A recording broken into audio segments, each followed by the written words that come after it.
चैतन्य महाप्रभु जी की भविष्यवाणी थी आज से 500 साल पूर्व। पृथ्वीते आज जद नगरादि ग्राम सर्वत्र प्रचारा ओइब मोर नाम। उनकी भविष्यवाणी थी कि विश्व के हर कोने में ये हरि नाम पहुंचेगा।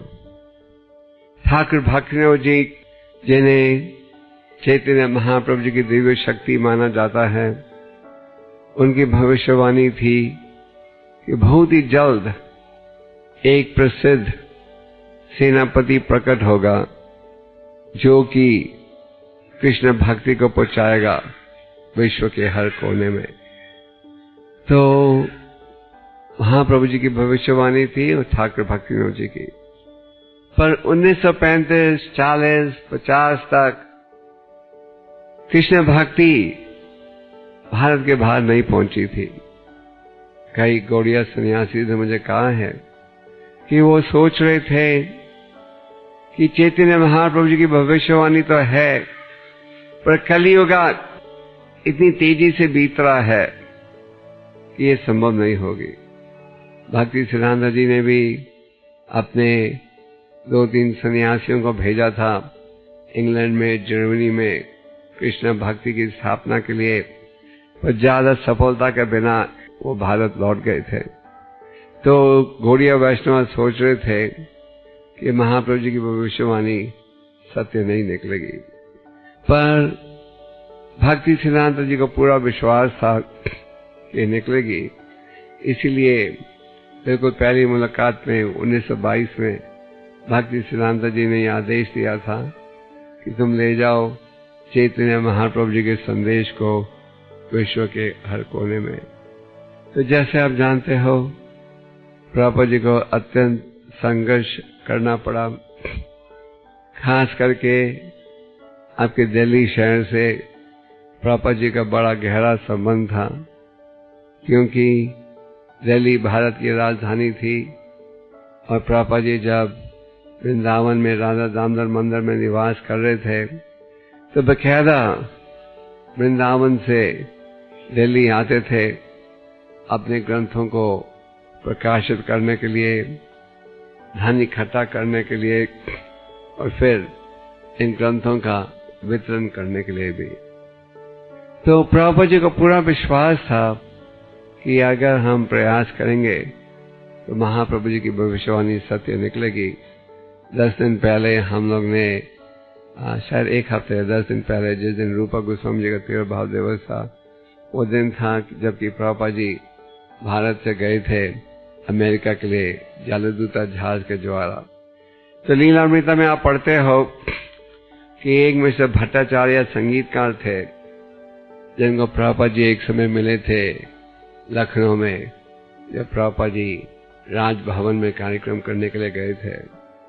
तो ये भट्टाचार्य संगीतकार था, कोई उच्च कोटि का वैष्णव नहीं था। और जब प्रभुपाद जी कलकत्ता आए, क्योंकि प्रभुपाद जी ने जलदूत जहाज कलकत्ता से पकड़ा था, तो उस समय उनकी जान पहचान का कोई व्यक्ति नहीं था और ये भट्टाचार्य ने प्रभुपाद जी के लिए 3-4 लेक्चर के कार्यक्रम अरेंज किए थे और वो कई अखबारों में गया था इस संदेश के साथ कि छापो, ये स्वामी जी अमेरिका जा रहे हैं भागवत का संदेश लेकर। और पर किसी ने छापा नहीं। एक बंगाली पत्रिका ने एक छोटा सा लेख छापा और जब उन्होंने मांगा कि प्रभुपाद जी की फोटो को दें छापने के लिए, तो उन्होंने वो जो पासपोर्ट फोटोग्राफ थी वो दिया। और भट्टाचार्य ने कहा कि हम टैक्सी में गए थे प्रभुपाद जी को छोड़ने के लिए और कोई नहीं था, कोई व्यक्ति नहीं था पोर्ट में प्रभुपाद जी को नमस्ते या भाई भाई बोलने के लिए। तो प्रभुपाद जी ने काफी संघर्ष किया और जैसे आप जानते हो रास्ते में 2 बार हार्ट अटैक हुआ था अमेरिका पहुंचने से पहले। एक दूसरे हार्ट अटैक के बाद प्रभुपाद जी सोच रहे थे कि अब इनकी योजना सफल नहीं होगी और उन्हें अमेरिका पहुंचते ही लौट जाने का प्रबंध करना चाहिए। पर फिर उसी रात प्रभुपाद जी को एक सपना आया जिसमें राधा रानी जी ने कहा कि तुम्हारी यात्रा सफल होगी। और प्रभुपाद जी ने नाव सपने में देखा कि भगवान कृष्ण खुद नाव को चला रहे हैं, जिसमें प्रभुपाद जी नाव में बैठे हैं। तो प्रभुपाद जी की इच्छा थी कि कृष्ण भक्ति की स्थापना हो सारे विश्व में, और प्रभुपाद जी की इच्छा थी कि खास करके भारतवासी इस संस्कृति को गहराई के साथ अपनाएं। प्रभुपाद जी को दुख होता था ये देखकर कि भारतवासी अपनी संस्कृति से दूर जा रहे हैं। तो आप सब भक्त जो कि इस्कॉन के साथ जुड़े हो भारत में, आपके ऊपर खास आदेश है। एक तो चैतन्य महाप्रभु जी का आदेश है कि जो व्यक्ति भारत भूमि में जन्म ले उसे अपना उद्धार करना, और दूसरों का, पर साथ में चैतन्य महाप्रभुपाद जी का भी आदेश है कि भारतवासी इस संस्कृति को स्वीकार करें और इसे आगे पहुंचाएं। प्रभुपाद की जो ग्रंथ हैं उनके विषय में प्रभुपाद जी ने कहा है कि लोग भविष्य के 10,000 सालों के लिए इन ग्रंथों को पढ़ेंगे। कई बार सारे विश्व में आप प्रचार करो, भक्त मिलते हैं जो कहते हैं ओ हमारा दुर्भाग्य था, हम प्रभुपाद जी को नहीं मिले। पर हर व्यक्ति प्रभुपाद जी की संगत का लाभ उठा सकता है, हर व्यक्ति उनका दर्शन प्राप्त कर सकता है अगर हम उनके ग्रंथों की शिक्षा का लाभ उठाएं। जैसे कि जब श्रील प्रभुपाद जी ने श्रीमद् भागवतम प्रथम स्कंद को अर्पण किया अपने गुरु महाराज को, उन्होंने कहा he lives forever by divine instructions and the follower lives with him, कि आप हमेशा जीवित रहते हो अपनी शिक्षा के द्वारा, और जो आपका शिष्य है वह आपकी शिक्षा का पालन करके आपकी संगत प्राप्त करता है।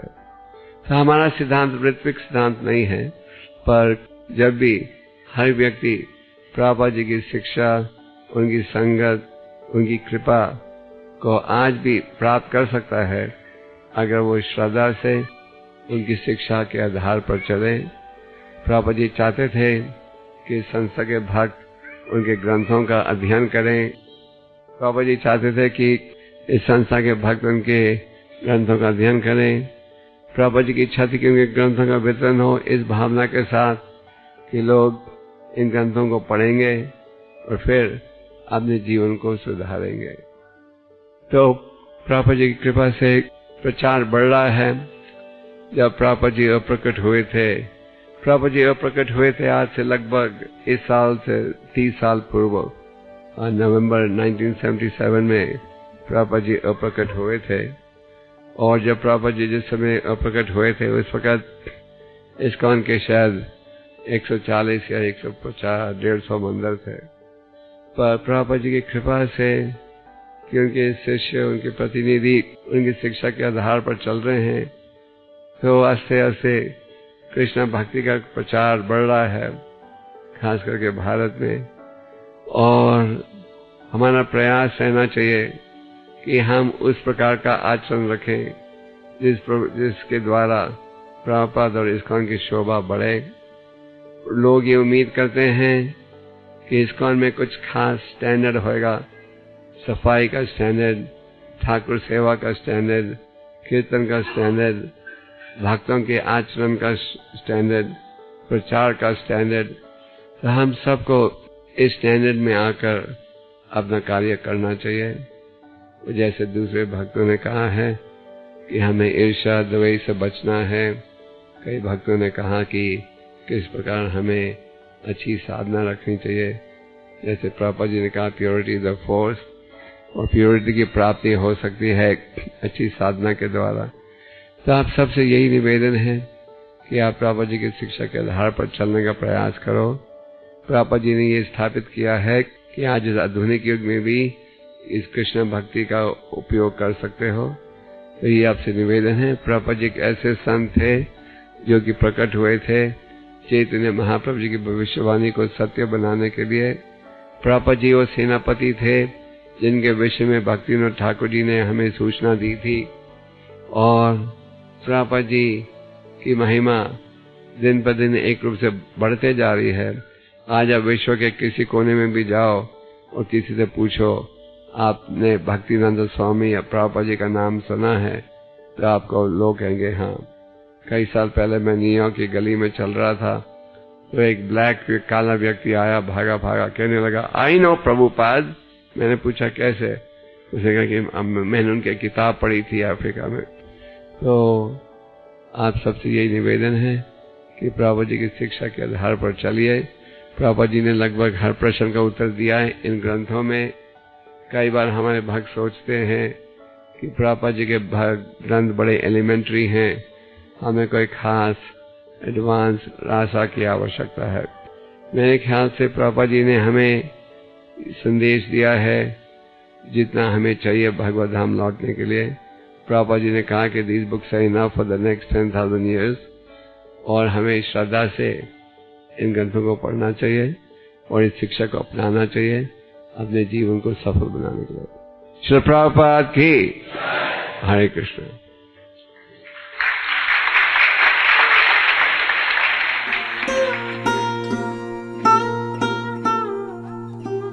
Tava kripa hale mor katha shuda habe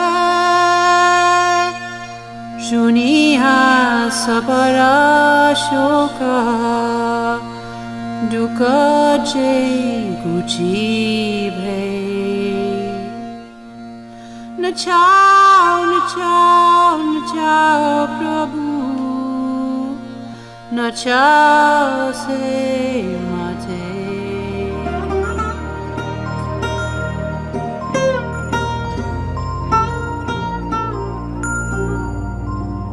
Bhakti Vedanta Nam Ebe Sartha Karo Bhakti Vedanta Nam Ebe Sartha